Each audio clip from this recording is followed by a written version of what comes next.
चलिए 5 सवाल हम लोग अब तक कर चुके हैं। अब लेते हैं 6। बड़े ही बढ़िया बढ़िया सवाल हैं। गणित मुझे लग रहा है हम लोग गणित पढ़ रहे हैं। साइन कोस एक्स वैक्स है ना, गणित ज़्यादा है। नीचे दिए गए किसी कण के त्वरण तथा विस्थापन एक्स के बीच संबंधों में से किससे सरल आवर्त गति संबंध है। तो सरल आवर्त गति में क्या, देखो सीधा सीधा एक ऑब्जेक्टिव सवाल है, इसका सी उत्तर सही है। क्या लिखा है इसमें? इसमें लिखा है a बराबर -10x, यही है। क्योंकि जो a होता है वो होता है -ओमेगा² x। अगर इसे तुलना कर दूं तो ओमेगा² का मान कितना प्राप्त होता है 10, ओमेगा का मान कितना प्राप्त होता है √10। इससे क्या मिल जाएगा मुझे? इससे मुझे आवर्तकाल भी मिल जाता है। पूछ लेते हैं आवर्तकाल यहाँ पे। ठीक, क्या पूछेंगे? बोला साहब ये है आवर्त गति, इसका आवर्तकाल बताओ। तो देखो ये ओमेगा² ये होता है, तुलना कर दी, ओमेगा आ गया।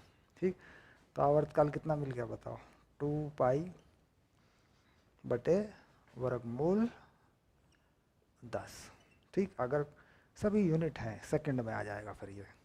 ठीक, ये आवर्तकाल मिल जाता है।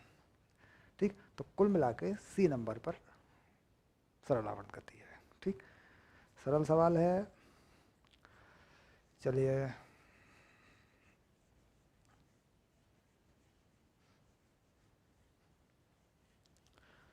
अब लेते हैं 7 नंबर। बड़ा बढ़िया सवाल है ये भी, गणित के हिसाब से चलने वाला सवाल है, मैथमेटिकल क्वेश्चन है। ठीक, पढ़ लेते हैं इसको।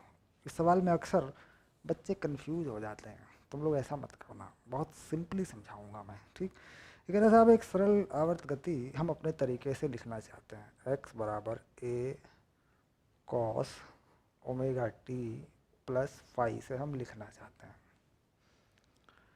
बिल्कुल सरल सी बात है।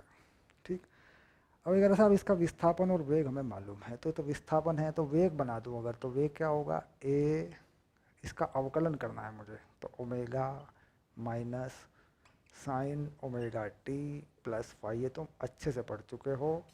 v क्या होता है? v होता है dx/dt। तो मैंने अवकलन करके यहाँ पे v लिख लिया।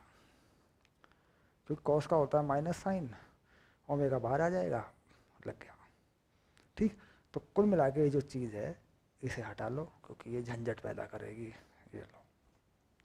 ठीक, अब ये कह रहे हैं साहब वैल्यू बता रहे हैं आपको, हम वैल्यू बता रहे हैं, ये वाली भी ये वाली भी। इन्होंने कहा कि t बराबर 0 पर 1 सेंटीमीटर है, t बराबर 0 पर 1 सेंटीमीटर है, और t बराबर 0 पर वेग भी दिया है पाई, और ओमेगा का मान भी दिया है पाई। ठीक, तो ओमेगा का जो मान दिया है इन्होंने वो पाई दिया है, ये रहा। ठीक, तो t बराबर 0 पर x दिया है 1 और v दिया है पाई। ये दो बातें बता रखी हैं। ठीक, तो कुल मिला के हम ये मान लगा देते हैं इसमें और इसमें। तो इसमें लगा देते हैं, देखो पहले इसमें लगा देते हैं 1a cos फाई, क्योंकि t लगेगा 0 तो cos फाई बचेगा। अब इसमें लगा देते हैं साहब ये पाई, तो पाई माइनस a पाई, और ये बन जाएगा साइन फाई। क्यों? ओमेगा की जगह पे क्या लगा दिया? पाई। a पता नहीं, v पाई, और सेंटीमीटर पर सेकंड में है, उसी में रहने दें, सेंटीमीटर में उत्तर आ जाएंगे, कोई बड़ी चीज़ नहीं है। ये आ गया। कह रहा साहब ये दो समीकरण हैं आपके पास, 1 और 2। इन दोनों समीकरणों से पता करके आप हमें ये फाई बता दीजिए, ये a बता। ओमेगा तो आपने पता कर लिया, पाई है। कुल मिलाकर इस समीकरण के अंदर की चीज़ें बता दीजिए। तो यहाँ देखो दो चीज़ें हैं, एक a भी है और एक फाई भी है, दोनों हैं, दो समीकरण हैं। अब यहाँ पर क्या करते हैं साहब, इसे काट देते हैं, इससे इसे काट देते हैं, कट जाएगा, नो प्रॉब्लम। तो कुल मिला के हमारे पास जो दो समीकरण बन के आई उनको फिर से लिख लेते हैं। a cos फाई ये आया 1, और a sin फाई ये आया -1। क्योंकि ये माइनस है, ये इधर आ जाएगा, तो a sin फाई -1 आ गया। तो कुल मिला के हमें इन दो समीकरणों को हल करके यहाँ से ए और फाई के मान निकालने हैं, बाकी कोई टेंशन नहीं है। और ये मान हमें इस समीकरण में रखने हैं, तो बाकी चीज़ें हटा लेते हैं। ये लो हटा दिया झंझट, ये लो ओमेगा पाई है, ठीक। इसे अभी रख लेते हैं क्योंकि इसकी ज़रूरत पड़ेगी। सिंपल साधारणतया चल रहा मामला। अब कह रहा था आप इनको भाग करते हैं, अगर हम कर दें ए साइन फाई बटे ए कॉस फाई, तो हमें कुछ प्राप्त होता है -1। देखो भाग करके देखो, ए साइन फाई बटे ए कॉस फाई -1 आ जाता है। अब इसमें ए कट जाता है तो ये वैल्यू आती है tan फाई -1, ठीक। अब यहाँ पर अगर मैं देखूँ ये मान किसका है, तो कहता है tan फाई, ये है -10 π/4 यानी 45 का मान है साहब। तो फाई का मान -π/4 होता है, ठीक। कह रहा था अब ये जो माइनस का मान है ये हम यहाँ नहीं लिखते, ये गणित का नियम नहीं है। पहला धनात्मक मान लिखना होता है। तो पहला धनात्मक मान हम क्या लिख सकते हैं, कह रहा था अब हर 2π के बाद वापस मान बदलता है। हर 2π के बाद कोस हो साइन हो वो बदलता है, उसका जो साइकिल है, समय का जो साइकिल है वो 2π का होता है। तो फिर 2π प्लस करके लिख दें, तो कह रहा साहब 2π प्लस करके लिखो इसको। तो ये हो गया 7π/4,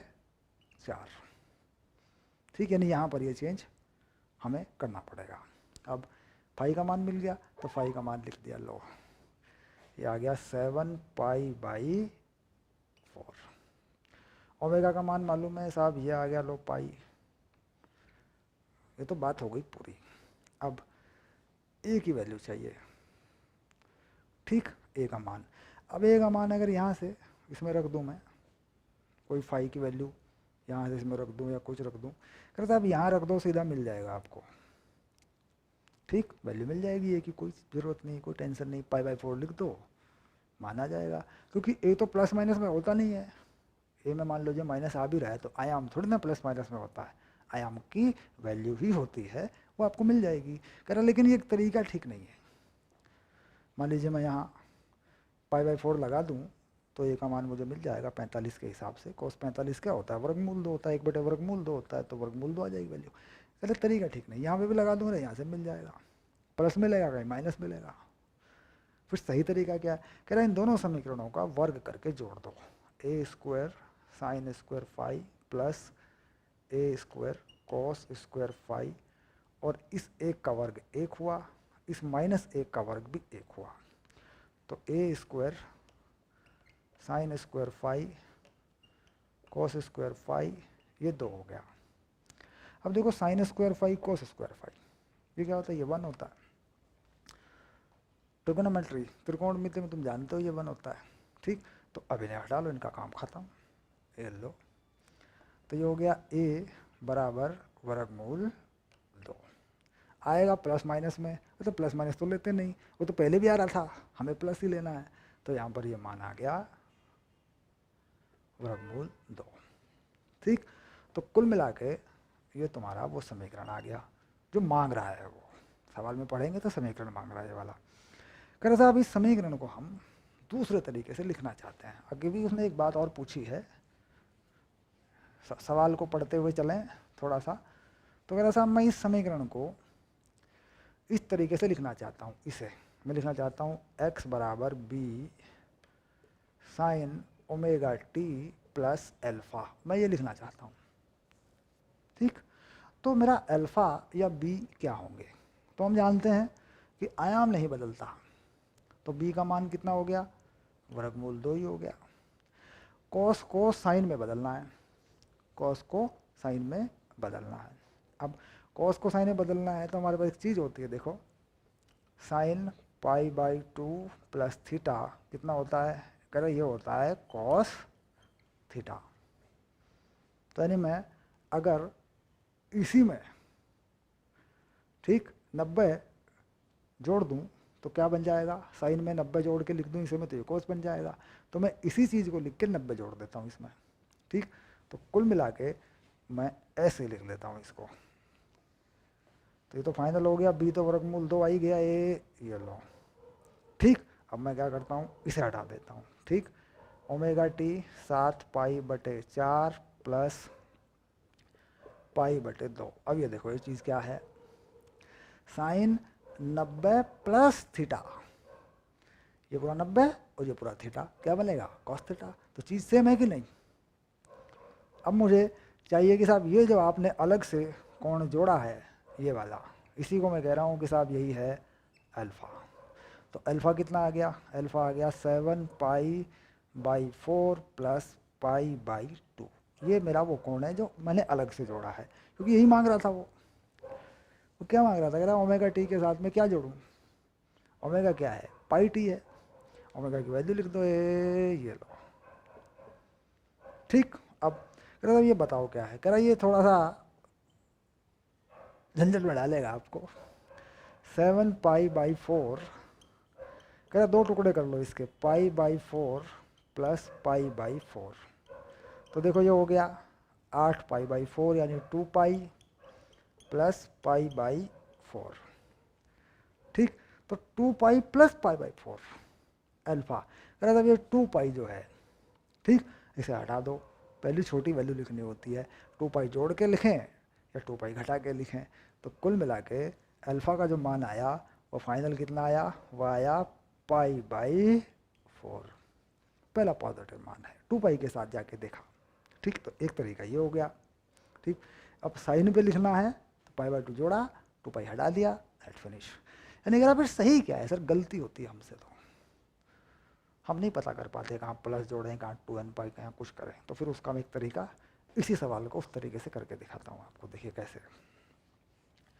तो आ गया अल्फ़ा पाई/4 लग गया, कोई दिक्कत नहीं। अब चलिए मान लीजिए कोई गति हमें दी गई है और हमें इसमें ये उलझन होती है कि साहब कहाँ हम इसमें पाई जोड़ेंगे, कहाँ हम क्या जोड़ेंगे। तो यहाँ पर इन्होंने एक चीज़ लिख के दी आपको, मान लीजिए उन्होंने एक समीकरण लिख के दिया कि साहब ये हमारा समीकरण है, A cos omega t plus five. कह रहा साहब ये हमारा समीकरण है, हमें इसमें ए चाहिए, फाई चाहिए, हम आपको जानकारी दे रहे हैं। तो हम क्या करते हैं, अपनी तरफ से कोई भी समीकरण हो, कुछ भी हो, उसमें 2n पाई जोड़ लेते हैं। सिंपल, जहाँ पर n जो है वो होता है 0, 1, 2, 3। ये हम जानते हैं कि भाई 2 पाई का साइकिल है तो ये चीज़ होती है। ठीक, अब हम पहले साइकिल में हम 2 पाई जोड़ते हैं या 2 पाई घटाते हैं। ठीक, तो हम क्या करते हैं, यहाँ पे एक काम करते हैं, इसे प्लस माइनस 2 पाई कर देते हैं, झंझट खत्म। ये लीजिए, हम प्लस 2 पाई पे भी देख लेंगे, माइनस 2 पाई पे भी देख लेंगे, जो हमें ठीक लगेगा। तो कह रहा है किसी भी सरल आवर्त गति का जो है यह एक समीकरण है जो 2 पाई के साथ फिट हो गया है। अब इसके हिसाब से अगर हम हल करते हैं सवाल को तो हमें प्लस माइनस का कोई झंझट होने वाला नहीं है। ये एक स्पेशल टेक्निक है जो त्रिकोणमिति के अंदर प्लस माइनस के झंझट से बचा लेती है। चलिए अब इसके अकॉर्डिंग इसे सॉल्व कर देते हैं। कह रहा साहब वेग बना दे, तो वेग तो वही बनेगा, minus A omega sine omega t plus five plus minus 2 pi, ये लो बनेगा तो वही 2 पाई आना है बस। मान रख देते हैं, इसमें रख देते हैं। कह रहा साहब ये एक, ये ए और ये कॉस और ये ओमेगा टी को क्या लिखना था, 0 लिख दिया मैंने। तो लिखो ये आ गया 5 प्लस माइनस 2 पाई, ये लो जी। यहाँ -1 आया था, ये आया था ए, ये आया था साइन, ये आया था 5 प्लस माइनस 2 पाई। कह रहा साहब आप कोई झंझट नहीं होने का आपके लिए, फटाफट आपके उत्तर आ जाएंगे। देखो अब हल करते हैं इसको, तो कितना आया था 10 पाई, यह आया था -पाई/4, ये भी आया था, क्योंकि ये -1 बनेगा, यह आ जाएगा 10 पाई। तो अब ये फाई नहीं आएगा यहाँ, अब ये जो फाई है ये फाई अब नहीं आएगा यहाँ, क्या आएगा बताओ, यहाँ ये पूरा कोण आएगा निकल के। तो क्या आएगा 10 पाई प्लस माइनस 2 पाई, यह आएगा साहब -1, यानी यह आएगा -10 पाई/4, यानी -1 आया था, माइनस लिख दिया। अगर अभी माइनस को ख़राब मत करो, आप 10 हटा लो अपना, ये लो माइनस आ गया, ये चीज़ बन के आ गई साहब आपकी, ये लो। ठीक, अब तुम्हें फाई चाहिए, ठीक, तो ठीक कर देते हैं, फाई आ गया, देखो ये आ गया -π/4 प्लस माइनस 2π। अब ये प्लस माइनस है, उधर जाके भी प्लस माइनस ही रहेगा इसमें कौन सी समस्या है। अगर आप प्लस लगा दो साहब इसका, तो देखो फाई आ गया, प्लस ही लगाते हैं जनरली पहली बार में, 2π, तो साहब कितना आ गया 7π/4, ये लो फाई आ गया साहब, ये उत्तर है। ठीक, समस्या का समाधान हो गया। तो जनरली इस इक्वेशन को लिख के चलें, और बाद में आंसर में वैल्यू प्लस माइनस लिख के आंसर को चेक कर लें, पॉजिटिव आंसर ले लें, कम से कम वैल्यू की पॉजिटिव। ठीक, हो गया आंसर। तो एक स्पेशल टेक्निक है ये फिर आयाम वायाम तो निकल ही जाएंगे, कोई बड़ी चीज़ नहीं है। ठीक, तो ये जो है सवाल हमने किया, और ये एक इम्पोर्टेंट सवाल है, इसको ज़रा ठीक से करें। ओके, चलिए आगे बढ़ते हैं। अब आ गया हमारा क्वेश्चन नंबर 8। तो हम गणित पढ़ रहे हैं कि फिजिक्स पढ़ रहे हैं, बताओ बताओ। गणित पढ़ रहे हैं, त्रिकोणमिति के समीकरण पढ़ रहे हैं हम लोग ठीक, अब आया 14/8, ये रहा देखिए। ठीक, किसी कमानीदार तुला का पैमाना 50 किलो तक जो है उस पर अंकित किया गया है, और उसकी लंबाई 20 सेंटीमीटर है। यानी 50 किलो वजन अगर पूरा लटका दूं तो 20 किलो यानी 20 सेंटीमीटर खिंच जाता है। तो इसका मतलब हो गया कि mg = kx0। पूरा 20 किलो लटका दूं तो पूरा खिंच जाता है। तो इसका मतलब यहाँ पे लगा दूंगा 50 g और k, और यहाँ लगा दूंगा 0.2 मीटर में, 20 सेंटीमीटर है, हो गया। तो k की वैल्यू आ गई, देखो मेरी k की वैल्यू आ गई मेरी कितनी, ये आ गई 250 g, ये k की वैल्यू आ गई, जिसे कहते हैं स्प्रिंग का बल नियतांक। सिंपल, g का मान क्या है, g का मान लगा लेना जो तुम्हें ठीक लगे, 9.8 लगा लेना, इसमें कोई बड़ी बात नहीं है। ये लो मीटर प्रति सेकंड स्क्वायर, सरल सी बात है। कुल मिला के इस जानकारी से पता चल गया कि भाई 20 किलो 50 किलो लटका के 20 सेंटीमीटर खींचता है, तो पता लग गया कि हमें एक जानकारी आ गई हमारे पास। करा था अभी थोड़ा सा हिला के छोड़ दिया गया, इसका दोलन काल है 0.6। तो स्प्रिंग से लगे द्रव्यमान का दोलन काल, कोई भी द्रव्यमान लगा रहे हैं इसमें, ये होता है m/k, कोई भी लगा दिया, कोई भी, कितने किलो का लगाया, कुछ नहीं, लटकाया, छोड़ दिया, हिला दिया, तो कुल मिला के दोलन काल ये सेट हो गया। अब ये है कितना, कह रहा साहब 0.6 है सेकंड में। अब ये हो गया 2π, m पता नहीं है साहब कितना m है, ये तो 20 किलो था साहब, ये तो जानकारी के लिए था, 50 किलो तो जानकारी के लिए था, k निकालने के लिए, बाकी नहीं हमें पता, बाद में कितना लटकाया वो नहीं हमें पता, हम उसे m मान लेते हैं। और k कितना है, ये है 250 g। ठीक, तो यहाँ से m आ जाएगा। देखो m निकालने के लिए क्या करें, वर्ग कर लो, 0.6 का वर्ग, और नीचे इसे नीचे ले आओ। ठीक, ये हो गया 4π का वर्ग, इसे ऊपर ले जाओ, 250 g, वर्गमूल हट जाएगा, अगर साहब ये आ गया m, ये m है। ठीक, अब इस m की वैल्यू, द्रव्यमान की वैल्यू निकालेंगे, लेकिन पहले इसे हम गुणा करेंगे, भाग करेंगे, जो भी करेंगे। तो m जो है ये आ गया हमारे पास 0.06, और ये आ गया साहब 250 g, और ये आ गया 4, ये आ गया π²। ठीक, तो लटकाए गए किसी ब्लॉक का ये द्रव्यमान है। कह रहा भार बताओ, इसका भार कितना होगा ये बताओ। तो भार कितना हो जाएगा, भार होता है mg। ठीक, तो यानी भार निकाल दिया, इसे g से मल्टीप्लाई कर देंगे, 0.6 का स्क्वायर 250, एक g तो पहले से ही है, एक g और आ गया लो। ठीक, 4π²। अब देखो ये कुल बनेगा, किस में बनेगा, ये भार हो गया ना, तो ये बनेगा न्यूटन में। ठीक, ये द्रव्यमान ये किस में बनेगा, ये बनेगा kg में। ठीक, तो पहले इसका मान निकाल लो, उसके बाद g से मल्टीप्लाई कर देना, या सीधे मान डाल दो, क्या दिक्कत है।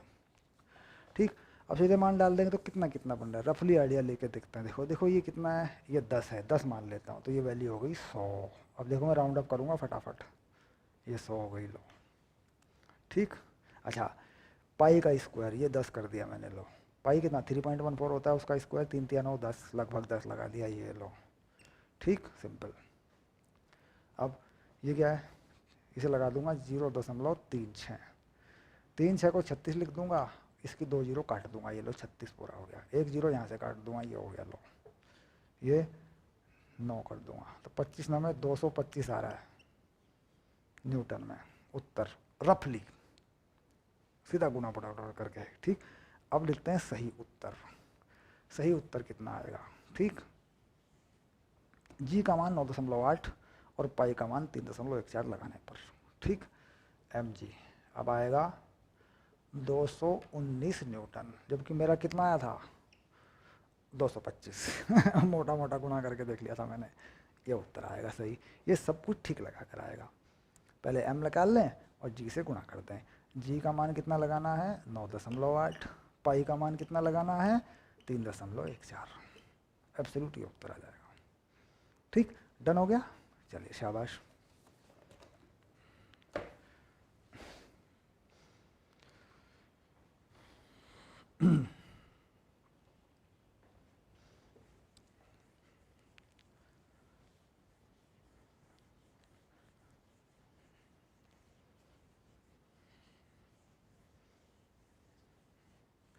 तो 8 सवाल ओके कर दिए गए हैं।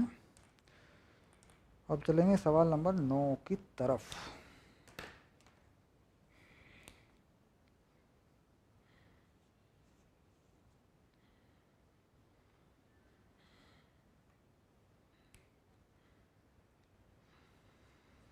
चलिए अब लेते हैं सवाल नंबर 9, बड़ा बढ़िया ये भी सवाल है। सवाल नंबर 9, 1200 न्यूटन प्रति मीटर है ना।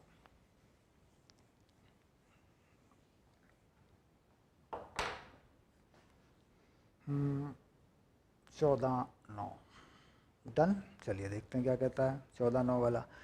1200 न्यूटन प्रति मीटर कमाने की कोई चित्र इतने इतने में कमानी मुक्त धीरे जोड़ा गया है, इस पिंड में 2 सेंटीमीटर दूर तक खींचकर मुक्त रूप से छोड़ दिया गया है, ठीक। तो कुल मिला के इसने एक ऐसा चित्र बनाया, पहले चित्र बना दो। सर बहुत देर हो गई आपने कोई चित्र नहीं बनाया रंगीन रंगीन सा, चलो रंगीन सा चित्र बना देता हूँ तुम्हारे लिए, है ठीक। यह मान लेते हैं माध्य स्थिति, और इससे आगे इसने खींच के छोड़ा है यहाँ पे इसको 2 सेंटीमीटर, ये जो आयाम है यही बन जाएगा 2 सेंटीमीटर, ए बराबर 2 सेंटीमीटर। तो आयाम को मीटर में लिखना है बच्चों, 2/100 मीटर, ये बन जाएगा आयाम, 2 सेंटीमीटर खींच के छोड़ा है।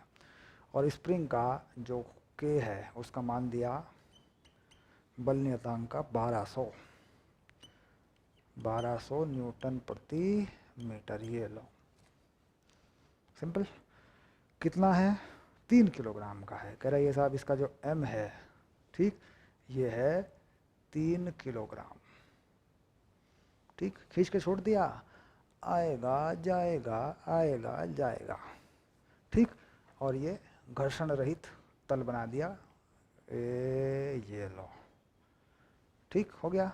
अब ये इसमें रंग भर दिया काला काला काला, ये लो बढ़िया, ठीक।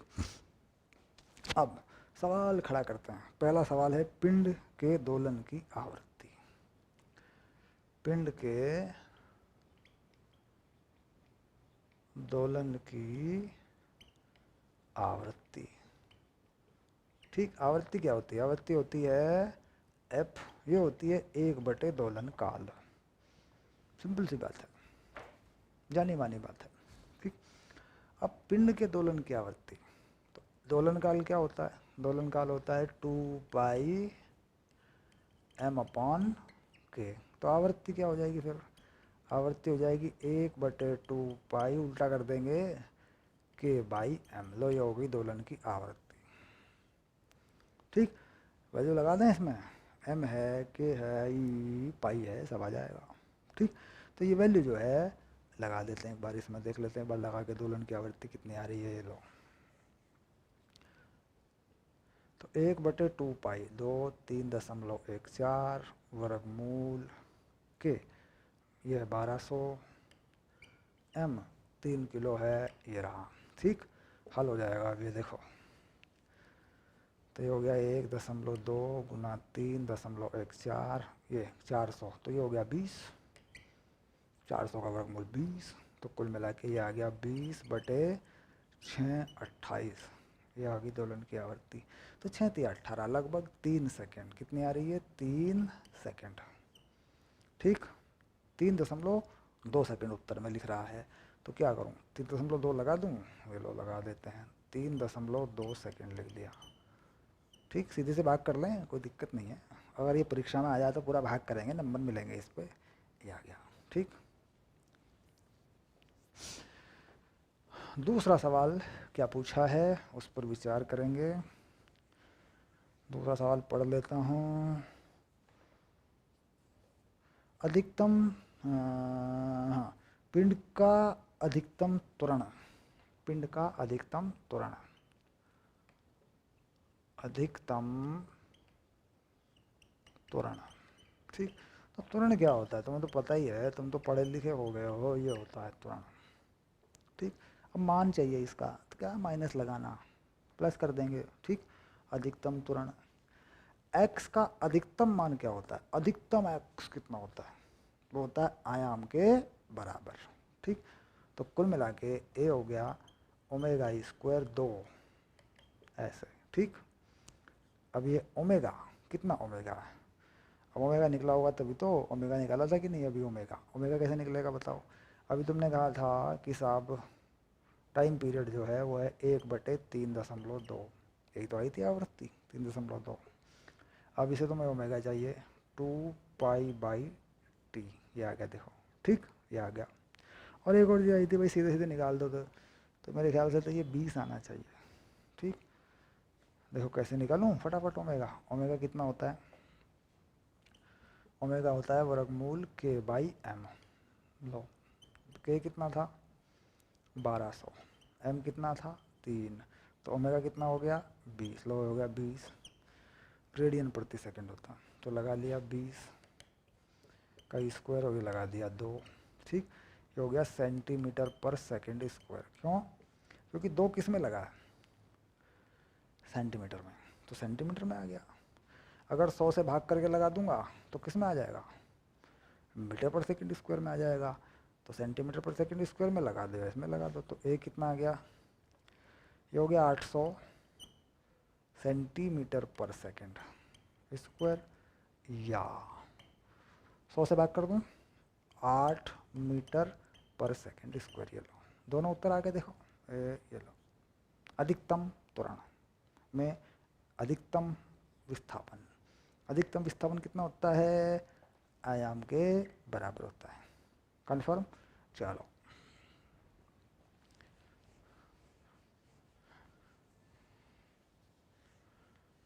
अब लगते हैं आखिरी पायदान पर पैर रख देते हैं, आखिरी विकल्प की तरफ चलते हैं।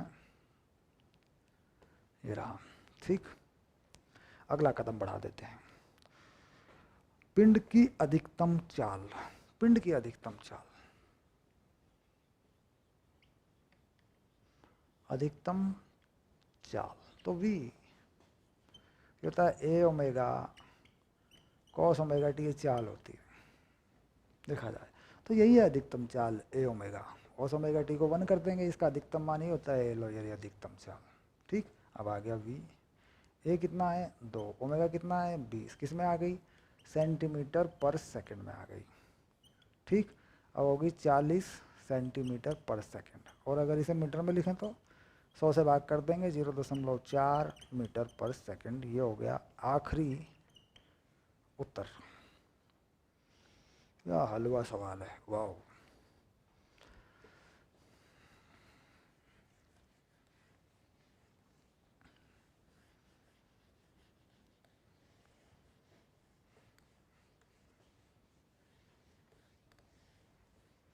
चलो आगे बढ़ते हैं।